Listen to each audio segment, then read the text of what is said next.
Mohamed. My name is Ellen. I'll be correcting these essays for you. So let's see what you've done here. This is the task 2 about staying in the same jobs or switching at least once.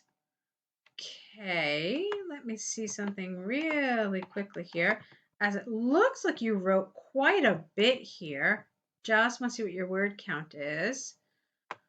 Okay, yeah, it's 405 words. So my first question to you before I begin is, did you do this in 40 minutes? I really want you to get into the habit of doing your task 2s in 40 minutes. So really try to keep to exam conditions as much as possible. It's just going to make your life much easier as you progress and as you get closer to your exam, okay? So like I said, I don't know what you did here in this set, but in the future, if you have not done so already, I'd like you to use exam conditions. So stay within 40 minutes. All right, so let's see what you actually wrote. Some people think that once a person secures a job, he should continue in this job throughout his professional life. On the other hand, others see that a working person should change his job during his career. This essay will discuss why I totally agree with the latter point of view. Okay, that's fine. You should know that we don't usually use on the other hand like this. Typically, we use it together with on the one hand. So we have on the one hand in one paragraph, and then the following paragraph we have on the other hand. Although I do see it like this occasionally. For the purposes of IELTS, I would like you to be a little conservative and instead use something else. Okay, use a different sort of linking device here. So something like however, okay, or in contrast even would have fit here nicely. Okay, so get into that habit of using on the one hand and on the other hand together, but not in this sort of context. All right, let's keep going. First of all, continuing one job during the professional life, no comma, provides a great deal of financial stability. Consequently, this provides psychological security to the person and enables him to have a more clear idea when planning, not planifying, planning his life projects. For instance, I read in a magazine specialized in social science, you don't need a comma again, that people staying in the same job are less liable to household problems and have a lesser rate of separation of couples. Okay, we don't usually say that, a lesser rate of separation of couples. Just maybe you could say have a lower divorce rate or have a lower separation rate. That would have been better. Let's see. Furthermore, this research proved that by having fixed financial resources, this studied group had better plans for the university education of their children, as they could join special insurance enterprises, deducing, I don't think you mean deducing, I think you mean reducing, or deducting, that's what you mean, deducting fixed installments from their salaries without the E. Thus, they were able to save a considerable amount for the education of their offspring. To sum up, having a fixed job provides a great deal of advantages that cannot be ignored. Okay, I thought this was very good. I thought your examples were very interesting. I thought you developed it really nicely. Again, I really want to hear from you, and I want to know how long this essay took you. What I read, though, is nice and it's very fully developed, so I'm quite happy with it, despite any sort of mistakes or, feedback that I'm giving you about it. Let's see the next paragraph. As regard to changing, we don't say changing the job. We usually say changing jobs. This will give the person a great deal of life experience. This can be achieved by dealing with different sorts of people as he changes. This can be achieved by dealing with different sorts of people as he changes the work from one place to another. That's awkward. I'm not really sure how to fix it. This can be achieved by dealing with different sorts of people as he changes from one workplace to another. That's it. As a result, comma, the individual gains, I think you're missing a word here, gains not a considerable power, or how about this? As a result, the individual develops considerable power and resilience to face different life situations. Moreover, if somebody proves himself to be able to work in different environments with different people, this will raise the quality of his curriculum vitae. I would not have started a new sentence here. I would have kept going and just had a lowercase so. So he will be a more competitive person and a more successful individual if he tries to search for a higher job in the corporate ladder. Okay, it's a long sentence, but if you had done it like that, it still would have been okay. Subsequently, he will eventually have a better income to secure his financial needs. For instance, one research proved that people who had more than 3 jobs during their professional lives were more successful in having better pensions during their retirement, owing overall better salaries than people who had single jobs. In summary, changing jobs also has, it's one thing. I know it's an S, but changing jobs is like a concept, so it's just one thing.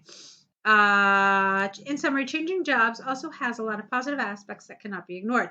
All right, you already wrote that here, so try to use a different example, a different sentence structure. It's very, very similar, so change it around a little. In conclusion, I totally agree with the idea of having more than one job during the career. This is because it creates a better personality, and helps the person to climb the corporate ladder in a much more efficient manner. Okay. So, Mohammed, this is really very good. Some small things, details really. I don't know if I saw in your email to us what score you need. I think I saw that you're in the medical profession. So I'm assuming you need at least a 7. I thought this was really nicely done. Some details that I'd like to see ironed out so that you can progress and safely get the score you need. And then, of course, I really would like you to answer in an email how long this essay took you. That would be really helpful information for me to have. Okay, so let's take a look now at your task 1. This is the one about bird flu. I'm going to ask you for a favor. Please make sure that you include the image in your answer because I do refer to them quite a bit in these corrections. So just make sure that you copy it and paste it into your document. All right, so the graph shown illustrates the number of birds dead all over the world during a complete decade from 1990 to the year 2000. Okay. I would not have written it quite like this. It's a little abrupt. You could have said casualties. It probably would have sounded a little better. And then I would not have put this comma here. So let's try it again. The graph shown illustrates the number of bird casualties all over the world during the decade from 1990 to the year 2000. And that would be fine. Overall, the highest rate of deaths was in the year 1997, while the lowest was, with a W here, in 1991. Fine. Although I do want to just get the graph so we can look at it together. Okay, so I neglected to use the word flu here. I think it was important to say that it's the casualties from bird flu because it's not just the number of birds that died in general, but it's the specific deaths from this particular cause. So it's important to say that, okay? For both your version and for my version, since I changed this around a little bit. Now, you said that the highest deaths were in 1997. I'm not entirely convinced that I agree with that. Let me show you what I mean. So, yes, while they were rather high in 1997, to me, it seems it's the same number in 2000. I can't really say that 97 seems higher than 2000 to me. So you may want to reconsider that. You could have said something more general here in your overview. You could have said something like, overall, throughout the period, the number of bird flu casualties increased considerably, or it increased steadily.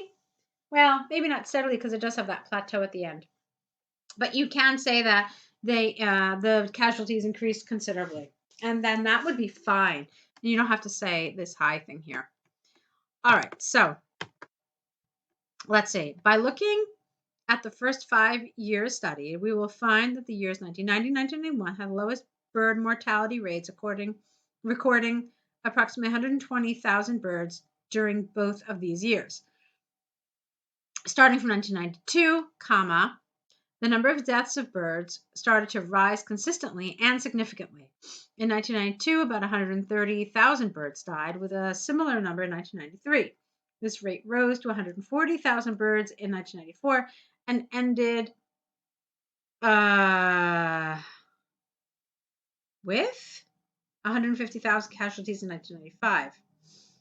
All right. Are you mentioning anything anywhere about bird flu? Thinking about how important this is. Might be a detail. I have to think about it. It might just be a detail, but I really did want you to mention bird flu. All right, let's keep going. The escalation in the number of deaths of birds continued by 10,000 birds more in 1996.